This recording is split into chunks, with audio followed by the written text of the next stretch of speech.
So workforce management is software which helps a contact centre operate efficiently and effectively and to meet their service levels.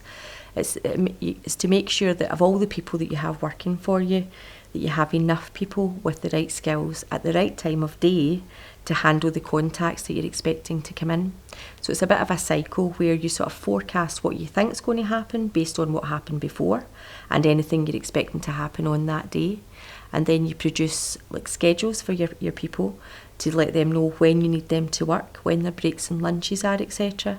And then generally there's a team of analysts who will on the day adjust that, because the forecast is never going to be 100% correct, because you might have peaks during the day or various things happening that will impact the contacts that are coming into your business. So these analysts will do what we call intraday planning, where they will sort of make sure that things are working well on the day and adjust things accordingly. It also allows you to measure sort of real-time adherence, so make sure that people are where they should be. So are they working when they should be and on break when they should be, and allows you to sort of manage that type of thing. So workforce management has been around for a long time, but over the last few years, all of the vendors, and certainly the ones that we work with, are very much working towards more the sort of employee engagement side of workforce management. So not just a tool to manage that you have the right people, but to make sure that your people are engaged, give them a bit of empowerment, a bit of autonomy, so that they can maybe sometimes choose when they want to work, when suits them to work, and have more say over that side of things. So most of the vendors now have an app which will allow them to see on the go when they're supposed to be working, and in some instances even apply for time off, shift swaps, maybe move their breaks if it doesn't suit them, or even move their shift in some instances if something's happened in their life where, for example, they might have woken up in the morning and their child's unwell. Rather than phoning in sick, which might have happened before, they can look and see, would I be able to move that shift to another day and take that day off to look after my child? So organisations are really invested now in their people, much more than before, I would say.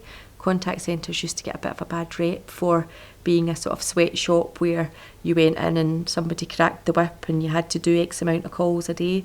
That doesn't happen anymore. It's much more relaxed and more about the people. The hard metrics, if you like, that you would build a return on investment around are things like reduction in overtime, reduction in sickness, better efficiency for the planners. So there are still organisations, fewer now, but there are still organisations out there who try and manage that whole piece on spreadsheets. That's a really time-consuming thing to do, especially if you have a lot of people, if you can imagine, and you have people with different preferences that work different shifts and they're applying for time off and leave and holidays. So some of these spreadsheets are brilliant, they've been built with these analysts and they're really clever, but it's still a very manual process. So the software takes that manual side of things out of it, where you tell it, how many people you have, when they're available, what their preferences are, what shifts you want them to work, what channels you're using, be that the voice channel, web chat, email, and all of that information goes into the software, and the software more or less produces the schedule for you to tell you when you should have people working. And as I say, there is a bit of manual intervention sometimes required on the day, but it certainly takes the sort of heavy lifting part away from that side of things.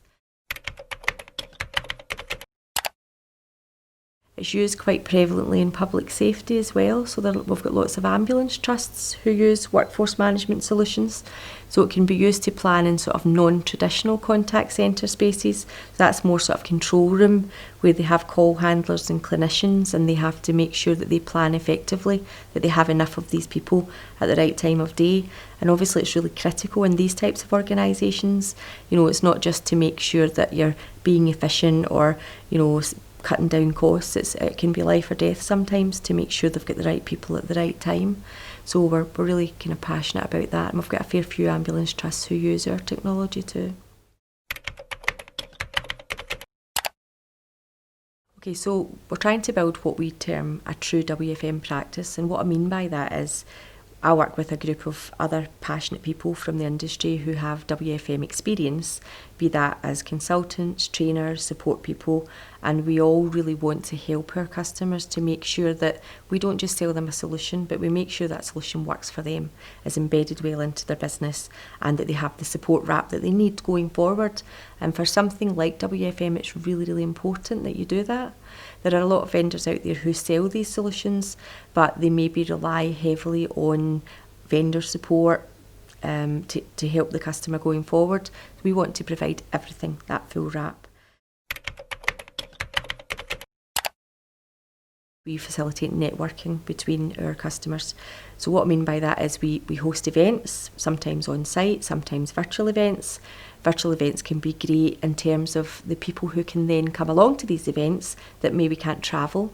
If we were hosting an event in Glasgow, for example, not everybody from down south would maybe travel up for that event, and they would maybe have to take a full day out their diary to do that. If it's a virtual event, they can join us for an hour or a couple of hours online, and it still allows them to network with other people that might be our customers or just contacts that we have in the industry.